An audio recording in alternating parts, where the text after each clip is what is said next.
வினோலியா எவ்வளவு பெரிய விஷயம் நடந்துக்குதுமா. இந்த விஷயம் எனக்கு தெரியவே தெரியலம்மா. இன்னைக்குதான் இதுவே தெரிஞ்சுது. என்னன்னா ஒரு கர்நாடகா எம்எல்ஏவாமா ரமேஷ் குமாராம். அவன் பேர் ரமேஷ் குமார்ல டேஷ் குமார்னு போடு. அவனுக்கு இருக்கிற இருமாப்பு எச்சக்கலை நாய்மா. அவன் எச்சையை நக்கி துண்ற நாய். அவனுக்கு இருக்கிற இருமாப்பு ரேப்புன்னா சாதாரண விஷயம். கொஞ்ச நேரம் அட்ஜஸ்ட் பண்ணின்னு போக வேண்டியதானே கேக்குறானா. அவன் வீட்டுல இருக்கிறவங்க எல்லாம் அனுப்புவான் அட்ஜஸ்ட் பண்றதுக்கு. படுத்து என்ஜாய் பண்ண வேண்டியதானே. படுத்து என்ஜாய் பண்ண வேண்டிய எவ்வளவு ஒரு இருமாப்பு இருக்குமா. இவன் இந்த மாதிரி நடக்குது. இந்த மாதிரி கேவலமான ஒரு பொசிஷன்ல இருக்கிறவங்க இப்படி பேசும்போது அறியாத பிள்ளைங்க எல்லாம் கெட்டுதானமா போவானுங்க.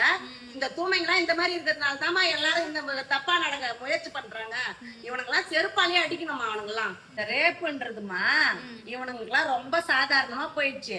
என்னன்னா சின்ன குழந்தையில இருந்து 1 வயசு குழந்தையில இருந்து 80 வயசு கேள்வியை கூட விட்டு வைக்க மாட்டானுங்க.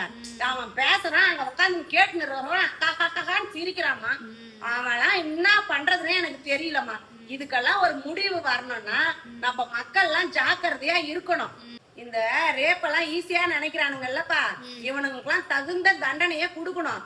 இல்லன்னு வச்சுக்க நாங்க எல்லாம் சவுதி அரேபியாவுக்கு தான்ப்பா ஓடணும். பொம்பளை பிள்ளைங்க எல்லாரும் குழந்தைங்கள்ல இருந்து எல்லாரும் அந்த நாட்டுக்கு தான் ஓடணும். ஏன்னா அந்த நாட்டுலதான் நல்ல ஒரு இது இருக்குது, நல்ல அரசு இருக்குதுப்பா. தண்டனையும் நல்ல ஹெவியா இருக்குது. அதனால அந்த நாட்டுக்கு நாங்கெல்லாம் ஓடணும். கமெண்ட் பண்ணுங்கப்பா.